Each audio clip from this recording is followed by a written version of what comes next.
Hello hi friends, எல்லோரும் எப்படி இருக்கீங்க? நாங்கள் நல்லா இருக்கோம், நீங்கள் நல்லா இருப்பீங்க நம்புகிறோம். வாங்க ஃப்ரெண்ட்ஸ், இன்றைக்கி என்ன வாங்கியிருக்குன்னு பார்ப்போம். இன்றைக்கி வந்து கறி பீஸ் தான் வாங்கியிருக்குது. இது ஒரு கிலோ 900 ரூபா. நான் வந்து 400 ரூபாய்க்கு எடுத்தேன். இதில் கொஞ்சம் கருப்பு கருப்பாக இருக்குது. அந்த மரத்தில் வெட்டக்குள்ளே உள்ள அந்த மரத்தில் உள்ள அந்த தூசிகள் அதெல்லாம் கொஞ்சம் க்ளீன் பண்ணணும். இது வந்து ஈரல் 200 ரூபாய்க்கு எடுத்தேன். இதான் இது வித்தியாசமாக இருக்குதுன்னு சொல்லி இன்றைக்கி அவங்க ஒரு தெரிஞ்சவங்களுக்கு வெட்டிக்கிட்டு இருந்தாங்க.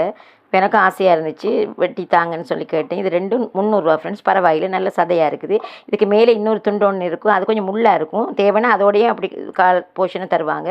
இது நான் சொன்னேன், எனக்கு இப்படி வெட்டி தாங்க அப்படின்னு சொல்லி. ரெண்டும் 300 ரூபா. நல்லா பொரிக்கக்கூடியதாக சதையாக இருக்குது ஃப்ரெண்ட்ஸ். இப்போ சேனல்ஸில் நிறைய செஞ்சு காட்டுறாங்க. சிக்கன் 65 ஒவ்வொரு பேர் வைக்கிறாங்க. அந்த மாதிரி நாமளும் செஞ்சுட்டு ஏதோ ஒரு பேர் ஒன்று வைக்க வேண்டியது தான். ஆசையாக இருந்துச்சு, ரொம்ப நாள் ஆகிட்டு. நாங்கள் கூடுதலாக ஃப்ரை பண்ணி சாப்பிட்றது குறைவு. இன்றைக்கி ஆசையாக இருந்துச்சு, அது சரி எடுத்துகிட்டு வருவோம் அப்படின்னு. ஆசையாக இருந்தால் வாங்கிட்டு வந்து ஃப்ரெண்ட்ஸ். இதை நல்லா கொஞ்சம் உருளைக்கிழங்கு போடுறா இருந்தால் போடலாம், இல்லாட்டி சும்மா குழம்பு வைக்கிறா இருந்தாலும் வைக்கலாம். அப்போ கொஞ்சம் நைட்டுக்கு தோசைக்கோ இட்லிக்கோ எடுத்துக்கலாம். ஓகே ஃப்ரெண்ட்ஸ், இந்த வீடியோ பிடிச்சிருந்து லைக் பண்ணுங்கள், மறக்காமல் சேனல்